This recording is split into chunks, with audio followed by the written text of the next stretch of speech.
tarde amigos, vamos ver neste terceiro vídeo dar especial atenção às estruturas seletivas. Neste caso vamos ver a estrutura seletiva if-then, vamos ver a estrutura seletiva composta if-then-else. Depois vamos então fazer aqui uma breve comparação para ver se realmente duas estruturas seletivas simples se é ou não a mesma coisa que uma estrutura composta. Vamos depois então ver a estrutura if-then-else, mas com ifs encadeados, e por fim vamos ver uma estrutura seletiva múltipla, que é a instrução em Pascal case of.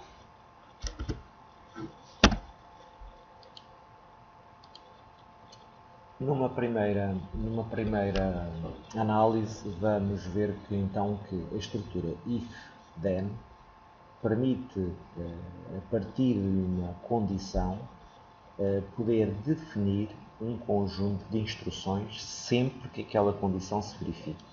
Portanto, se determinada condição, se a condição tiver o valor lógico true, portanto, se verificar, então faz um conjunto de instruções. Portanto, esta é a aplicação da estrutura if-then mais simples que existe, porque só executa se aquela condição for verdadeira. Se for verdadeira, executa um conjunto de instruções que se definem. Neste exemplo, podemos ver que um pequeno programa em que pedia para que fosse introduzido a idade, e após ler a variável idade, vamos analisar se então o dado que foi aqui introduzido, se foi, por exemplo, 20. Ora, se foi 20, 20 é maior ou igual que 18. Então, se isto é verdade, se esta condição é verdadeira, então escreve, já podes votar. Se a idade, por exemplo, fosse 16, 16 é maior ou igual que 18, não, portanto dá o valor lógico falso. Ora, ao ser falso, neste caso deste if-then, esta estrutura simples, não iria executar absolutamente nada. Portanto, esta instrução só é executada se a condição tiver o valor lógico verdadeiro. Neste caso, temos aqui outro exemplo, uma outra versão do programa anterior, só que sempre que a idade seja verdadeira, agora em vez de fazer uma instrução, vai fazer duas. Ou seja, temos duas instruções write que são feitas. Neste caso, e sempre que isto aconteça, ou seja, sempre que eu tenha duas ou mais instruções, eu obrigatoriamente vou ter que utilizar a instrução begin e a instrução end, para que o próprio compilador, o próprio programa, portanto, saiba onde começa e onde acaba o conjunto de instruções que têm que ser executadas sempre que esta condição for verdadeira. Depois, vamos passar então aqui para a estrutura seletiva composta, que é a estrutura então mais completa if-then-else. Ou seja, aqui, e sempre que eu utilize esta condição, esta instrução, peço desculpa, sempre que eu utilizo esta instrução, se a condição realmente tiver o valor lógico verdadeiro, executa um conjunto de instruções 1. Sejam elas quais forem, mais uma vez, sempre que tenha duas ou mais, tem que pôr begin end. Mas se a condição tiver o valor lógico falso, então não executa estas, mas executa este conjunto de baixo. Ou seja, se a condição for verdadeira, então executa essas instruções. Se não, se é falsa, se não, vem fazer este conjunto. Portanto, se a condição tiver o valor lógico true, executa as instruções, mas se a condição tiver o valor lógico falso, vem executar estas instruções. Ou seja, através desta estrutura seletiva, neste caso composta, permite-me então definir ou programar duas situações diferentes, caso a condição tenha um valor lógico verdadeiro ou falso. E, portanto, posso, neste caso, definir dois tipos de ações diferentes que serão desenvolvidos consoante a condição tenha o valor true ou tenha o valor false. Em termos de exemplo, neste caso, se eu pedir para introduzir a nota de um exame, se a nota que eu introduzi anteriormente, se for maior ou igual que 10, vamos imaginar que foi introduzido o valor 12. Se 12 é maior ou igual que 10, portanto isto é verdade. Ora, se é verdade, então escreve no ecrã nota positiva. Se, por exemplo, a nota que foi introduzida foi um 8, então o 8 é maior ou igual que 10? Não. Portanto, esta condição é falsa. Ora, se é falsa, vem executar o else, ou seja, vem executar esta instrução e vai mostrar no ecrã nota negativa. Portanto, é então possível eu definir que, com base no valor da nota de um exame, poder definir se vai mostrar positiva ou negativa.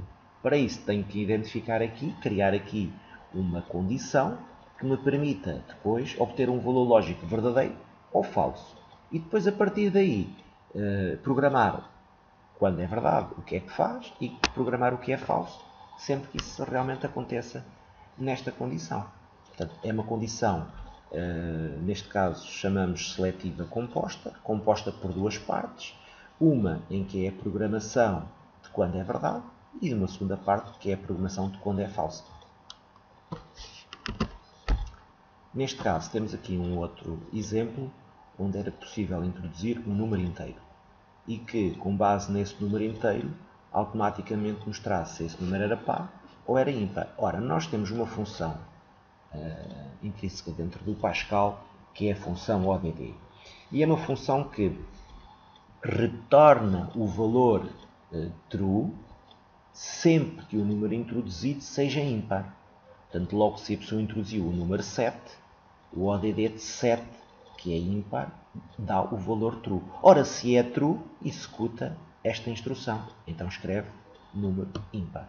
Se a pessoa introduziu o valor 4, o ODD a função ODD de 4 retoma um valor par. Sendo 4 é um valor par. Sendo par, retoma um valor false. Portanto, neste caso, vai executar o conjunto de instruções que faz parte do else.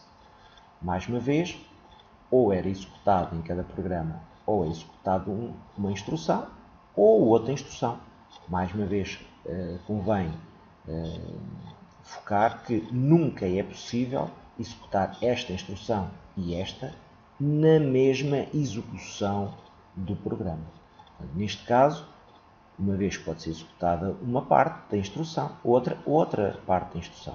Nunca no mesmo programa é possível entrar neste caminho e neste caminho. Portanto, se vai para aqui, é porque a condição tem um valor lógico true.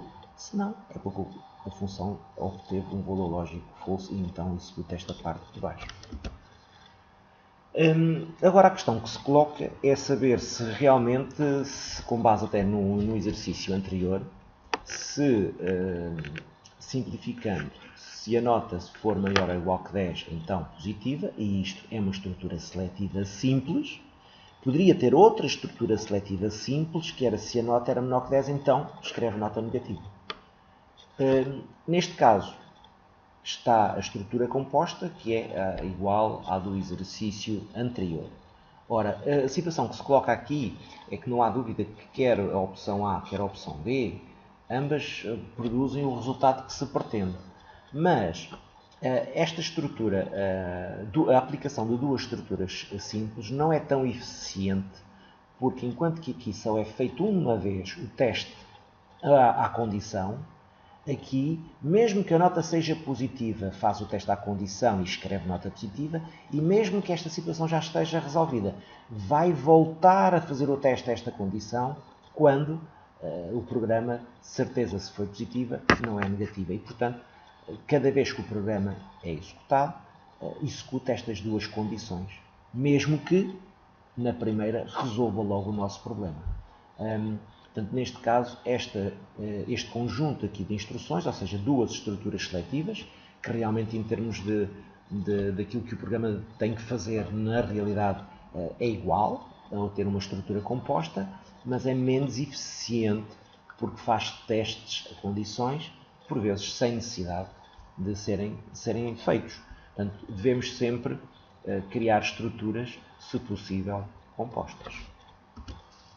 Depois, vamos ver uma condição ou uma situação em que, se eu, em vez de querer programar dois conjuntos possíveis de instruções, se eu quero utilizar 3, 4, 5 ou mais. Ora, é possível ser feito através da estrutura if then else, só que realmente a estrutura if then else, só é possível programar duas situações diferentes. E sempre que eu queira realmente 3 ou mais conjuntos de instruções, só há uma hipótese. É na estrutura else, em vez de executar um conjunto de instruções, perder esse conjunto de instruções, mas substituir por uma estrutura if then else, que volta a ter dois conjuntos possíveis de instruções. E ao fazer esta substituição, ou seja, no else, em vez de ter a instrução, ter outro if then else, e por isso se chamam os ifs encadeados uns nos outros, neste caso então era possível ter um conjunto de instruções, dois conjuntos de instruções, 3. Agora, há que notar o seguinte. Agora, em vez de ter que arranjar uma condição, vou ter que arranjar uma condição realmente para o primeiro if, mas depois para o segundo if vou voltar a ter que utilizar uma segunda condição. Neste caso, é pedido para que se introduza mais uma vez a nota do exame, e aqui agora a estrutura já passa a ser mais completa. Ou seja, vamos então agora aqui tentar programar 3 situações possíveis. Ou seja, quando a nota é negativa, quando a nota é positiva, ou então quando a pessoa introduziu um valor errado. Portanto, vamos começar pela primeira condição. Nós queremos programar quando ela é negativa. Então, se a nota for maior ou igual a 0, e se ao mesmo tempo a nota é menor que 10, vamos imaginar que foi introduzido o valor 8. Se o 8 é maior ou igual a 0, é verdade. E o 8 também é menor que 10, portanto também é verdade. Verdade e verdade dá verdade. Aliás, na utilização do AND e do I, só dá verdade quando as duas condições forem verdadeiras. E portanto, e sempre que realmente acontece essa situação, que era o caso para o 8, em que o 8 é maior ou igual que 0, mas também é menor que 10, então escreve a nota é negativa. Mas se for introduzido, por exemplo, o 12, 12 é maior ou igual que 0. Sim, é verdade. Mas o 12 não é menor que 10. Portanto, isto era falso. Portanto, verdade com falso dava falso. Logo, iria para o else. Só que agora, quando chega ao else, deparamos com outro if then else. E nesta circunstância, irei ter que novamente criar uma nova condição. E a nova condição será, neste caso, se quer programar a positiva, é perguntar se a nota é maior ou igual que 10, neste caso 12 é maior ou igual que 10, e se a nota que foi introduzida 12 é menor que 20, que também é. Então, nessas circunstâncias, realmente a nota é positiva. E acaba a instrução. Vamos exemplificando, por exemplo, com a nota se tivesse introduzido o valor menos 5. Ora, menos 5 é maior ou igual que 0? Não. Portanto, é falso. Logo passamos imediatamente para o else. E quando chegamos aqui, o menos 5 é maior ou igual que 10? Também não. Portanto, também é logo falso. Logo tem que automaticamente ir para o else. Portanto, right introduziu um valor errado. Portanto, nesta circunstância, e que sempre que tenhamos situações em que temos que programar 3 situações, estamos mesmo a ver que temos que utilizar 2 ifs then else, um encadeado no outro, e temos que ter uma condição e outra condição. Se tivermos 5 situações que queremos programar, certeza que vamos ter que utilizar 4 ifs encadeados com 4 condições, uma para cada uma deles. E por fim, vamos analisar uma estrutura seletiva múltipla que por vezes tem o seu interesse, visto que, como as instruções não são encadeadas umas dentro das outras e não obriga à criação de tantas condições, aliás, é possível eu realizar com base num seletor ou num valor de uma determinada variável.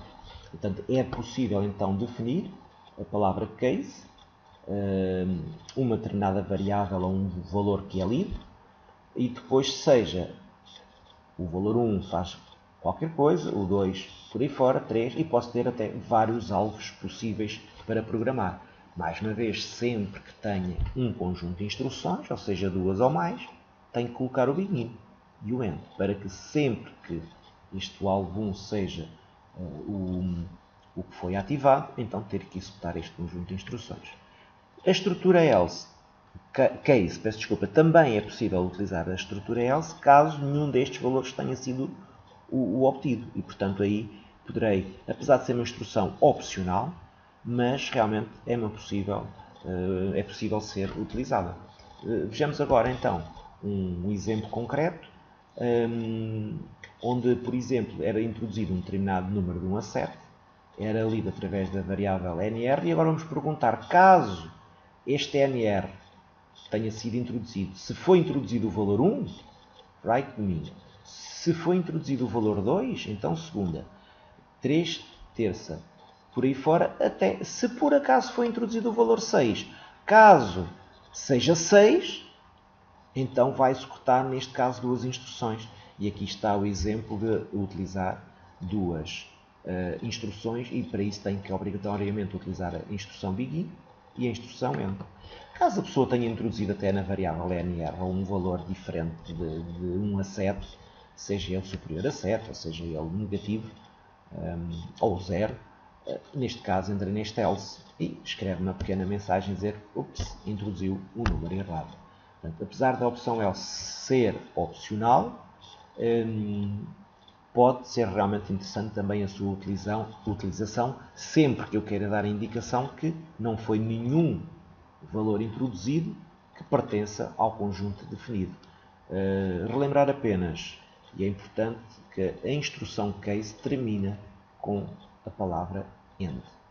Portanto, mais uma vez, a estrutura case, posso programar variedíssimas situações, tem o else, que é opcional, mas tem que sempre terminar com a instrução e com a palavra reservada end. Outro exemplo. Neste caso, era possível introduzir um programa em que a pessoa introduzia na variável opção o valor 1 ou o valor 2. Para somar ou subtrair, aqui é feita apenas a introdução dos dois valores, para somar ou subtrair, e depois, caso a opção que a pessoa introduziu seja 1 ou 2, opção do tipo inteiro, 1 executa a soma e mostra o resultado, opção 2 faz a subtração e mostra o resultado. Como tem duas instruções tem que levar o begin end. O else é porque introduziu uma opção inexistente, por exemplo, a pessoa introduziu a opção 3, 4, 5 e dá essa informação, e claro que não pode resolver nada do que está programado. E, mais uma vez, a estrutura case termina com a palavra end. Vendo agora o outro exemplo, vamos ver que também é possível, se por acaso, em vez de ser 1 e 2, se fosse o S ou o M para somar ou para multiplicar, esta opção agora já não pode ser do tipo inteiro, já tem que ser do tipo char, porque é uma opção que vai permitir ler do teclado não um valor ou um número inteiro, mas, neste caso, um caractere. Caso a pessoa tenha introduzido aqui, então, o S minúsculo, vírgula, ou, portanto, o S maiúsculo, uma situação ou outra, ele vai executar, então, a soma. Se por acaso foi o M minúsculo ou maiúsculo, então vai fazer a multiplicação e mostrar o resultado. Todo o resto é igual, mantém-se o else e o end para terminar a instrução case. Mas aqui, utilizando como novidade uma variável do tipo char, em que realmente a pessoa não introduz sequer um ou dois, mas introduz sequer um S ou M para estas operações, e onde é possível, separado por vírgula, multiplicar, apesar de estar separado por vírgula, quer dizer que ele tanto aceita o S minúsculo como o maiúsculo e executa estas instruções. Ainda um outro exemplo, onde é possível introduzir uma nota do exame, e onde aqui neste caso 0.9 significa então que se a pessoa introduziu nesta variável um valor entre 0 e 9, vai aparecer escrito reprovado. Se introduziu na nota um valor entre 10 e 20, aparece aprovado. Se não, é porque introduziu então um valor errado nesta variável. Portanto, sempre que o valor aqui seja, por exemplo, 7, então está neste intervalo entre o 0 e o 9 e escreve reprovado. Se o utilizador introduziu o valor 16, então está entre o 10 e o 20 e escreve aprovado. E pronto, passo então apenas a mostrar mais alguns exemplos das estruturas seletivas, nesses casos ifs e ifs encadeados, noutras linguagens de programação, onde é possível ver então que as estruturas estão cá e que, mesmo sendo aprendidas em Pascal, com mais facilidade são aprendidas agora noutras linguagens de programação. Portanto, não serão estruturas muito diferentes daquelas que foram aprendidas em Pascal. Bom, e termino então assim este terceiro vídeo com a explicação então das principais estruturas seletivas, as estruturas que nós temos praticamente em todas as linguagens de programação, sejam elas o Pascal, o Python ou outras linguagens, e onde demos algum enfoque no if-then simples, no if-then else composto, onde já programo duas situações, na comparação, nos encadeados, que permitem programar então ifs encadeados uns dentro dos outros, 3 ou mais situações, e a estrutura case, que também é uma estrutura interessante pela sua simplicidade e do uso. Nem sempre é possível nós a utilizarmos, mas realmente é uma estrutura interessante. Bom, até à próxima.